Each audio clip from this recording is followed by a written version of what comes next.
Lockdown से पहले गीता के घर का नजारा कुछ ऐसा था कि रोहन ऑफिस जाता था और शिविन स्कूल। जिनके घर से जाने के बाद गीता काम खत्म करके बाकी समय आराम करती थी। लेकिन लॉकडाउन के बाद ऑफिस और स्कूल घर में ही खुल गए और इससे गीता का हाल वो तो आपको देखने में ही मजा आएगा। शिविन, ओ शिविन, महाराज उठने के लिए क्या 21 तोपों की सलामी लेंगे? अरे बिस्तर से बाहर निकल, ऑनलाइन क्लास स्टार्ट होने वाली है। अरे तुम भी हद करती हो, स्पीकर की तरह चिल्लाने की क्या जरूरत है? दिख नहीं रहा मेरी कॉन्फ्रेंस चल रही है। अब कैमरा और स्पीकर ऑन कर रहा हूं, मुझे कोई शोर नहीं चाहिए। इस पर जैसे ही रोहन लैपटॉप का कैमरा और स्पीकर ऑन करता है तभी कुकर की सीटी बजती है। करा लो अब इसे चुप। लॉकडाउन नहीं हुआ, मेरी मौत का फरमान जारी हो गया। दोनों बाप बेटे ने नाक में दम किया हुआ है।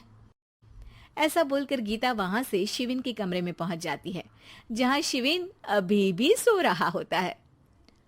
ओ आलसी, अब अगर 5 मिनट में नहीं उठाना तो आज तेरा गेम और यूट्यूब कैंसिल। माँ की बात सुनकर शिविन बिना 1 मिनट गंवाए उठ खड़ा होता है। उठ गया, अभी नहाकर भी आता हूँ। ये नाटक कहीं और, मुंह पर गीला कपड़ा मार और पढ़ने बैठ। शिविन की ऑनलाइन क्लास स्टार्ट हो जाती है, जिस पर गीता उसे वहां बिठाकर रसोई में चली जाती है। थोड़ी देर में उसे कमरे से कुछ आवाज सुनाई देती है, जिसे सुनकर वो कमरे में वापस आती है। हाय राम, तुझे क्लास अटेंड करने के लिए बोला था, कैमरा ऑफ करके बिस्तर पर नाचने के लिए नहीं बोला था। मम्मी मुझे कुछ समझ नहीं आ रहा, आप बाद में पढ़ा देना ना, वैसे भी अटेंडेंस तो लगी गई है। हाँ हाँ बेटा, जरूर बन जा।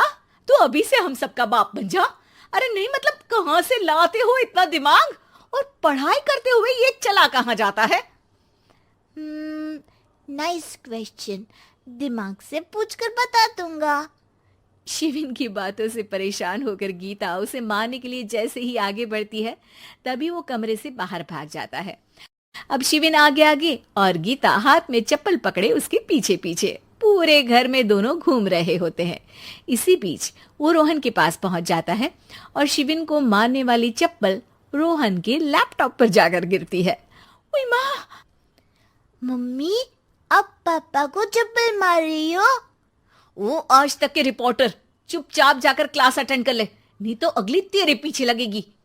इस पर शिविन वहां से चला जाता है, जिसके बाद रोहन गीता से कहता है, इस सर्कस के लिए कुछ बोलना चाहोगी? अरे क्या करूं, जब से तुम दोनों घर में रहने लगे हो, घर अपने आप ही सर्कस बन गया है और मैं तुम्हारी नौकर। कभी बेटी को संभालो तो कभी बाप के नखरे उठाओ। इन्हीं सब उथल पुथल में दिन बीतते रहते हैं, जिसमें हर रोज घर के अंदर कुछ नया सियप्पा खड़ा मिलता है, जो ज्यादातर शिविन और रोहन के ऑनलाइन स्कूल और ऑफिस से रिलेटेड ही होता है। एक सुबह, शिविन चल उठ, आज की क्लास जल्दी है।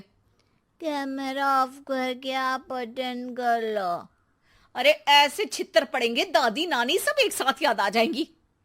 गीता की लाख मशक्कतों के बाद क्लास तो खत्म हो जाती है, लेकिन उसके बाद शिविन फोन इस्तेमाल करते हुए इंस्टाग्राम रील बनाने लगता है। रसोड़े में कौन था? तुम थी, मैं थी, कौन था? कौन था? हाँ, मैं गरीब हूँ, मैं गरीब हूँ। अरे ओ गरीब के बेटे, आजा, मैं बनाती हूँ तुझे गरीब।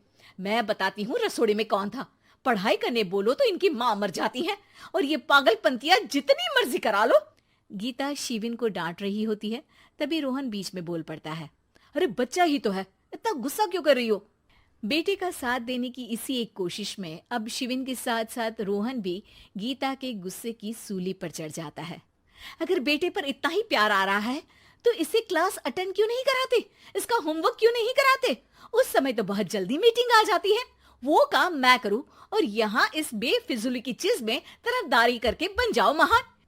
हे भगवान, कोई तो इनके ऑफिस और स्कूल खुलवाओ, मैं इन्हें और घर में नहीं सह सकती। अरे कुछ और मांग लेती, क्योंकि तुम्हारी ये विश इस साल तो पूरी होने से रही, कोरोना। हाय नास पिटे ने जिंदगी ही बर्बाद कर दी। खाए कोई पचाए कोई, कल मुझे चुन चुन कर सबको मेरी बद्दुआ लगेगी। उन्होंने दुनिया का और इन बाप बेटे दोनों ने मेरा जीना मुश्किल कर दिया। गीता वहां से चली जाती है, जिसके बाद रोहन शिविन से कहता है, अरे तुम्हारी मम्मी इतनी भड़की हुई क्यों है? आपकी वजह से पूरा समय घर में रहते हो और उस पर कोई काम कराने की जगह बस ऑर्डर देते रहते हो। अच्छा बेटे, सारा इल्जाम मुझ पर, पूरा दिन तो वो तुम पर ही चिल्लाती है। हाँ, मतलब दोनों का 50-50 है, कुछ करना पड़ेगा। वो कहते ना, make the best out of worst. I have an idea. वैसे तुम्हारी माँ सही कहती है, बहुत जुबान चलाने लगे हो, कम बोला करो। अगली सुबह रोहन और शिविन अपनी गलती को सुधारने के लिए गीता के उठने से पहले घर का आधा काम खत्म कर देते हैं, जिसे देखकर गीता खुश हो जाती है और फिर बाकी बचा काम वो तीनों मिलकर पूरा कर लेते हैं। जिसके बाद अब वो सब मिल बांट कर हर काम में एक दूसरे की मदद करते हुए लॉकडाउन का मजा लेने लगते हैं।